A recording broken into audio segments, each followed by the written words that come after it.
kami ng marang. First time po namin makakakain dito, marang or marang fruits. Meron po itong antioxidant, tsaka vitamin C, tsaka maganda dito sa mga nagda-diet. First time namin makakain dito, marang fruits. Nabili ko siya sa online, guys. Ito siya, guys. Amoy niya, parang sa durian, mabaho. Malakas yung amoy niya. Lalo na pag hinog na talaga siya. Kain tayo ng marang! Okay. Bubuksan na natin yung fruits inino. Bubuksan na natin. Yummy! Hinog na siya, guys. Yummy. And hindi namin alam kung yummy kasi first time na namin makakain ito. Ito siya, guys. Marang fruits. Medyo mabaho. Nakakain na ba kayo nito? Malakas yung amoy niya kasi siguro kasi hinog na.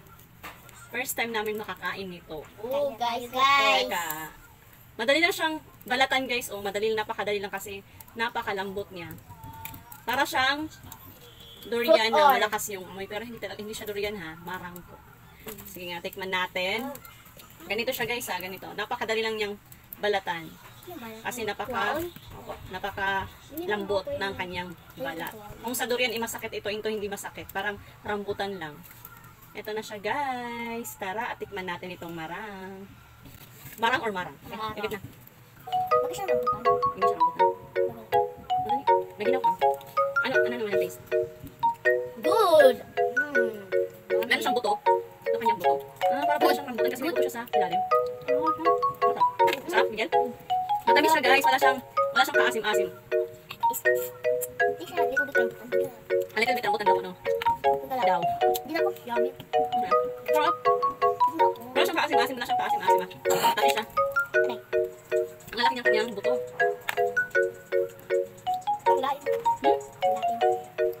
Masarap siya, guys, in fairness. Masarap siya. Pero ito, matitip alat ang bis. Makakain daw siya ng marami ito. Masarap siya. Para siya ang buto ng kakao. Pero yung buto ng kakao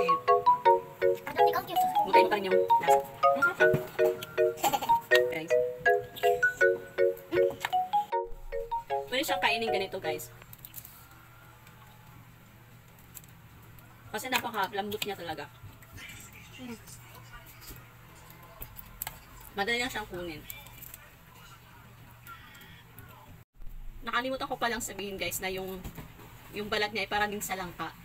Pero yung texture niya ay parang sa rambutan na may pagka tinik-tinik. Pero parang talaga siyang sa langka, guys. Mauubos ko na siya, guys. Kunti na lang yung laman. Masarap siya, guys.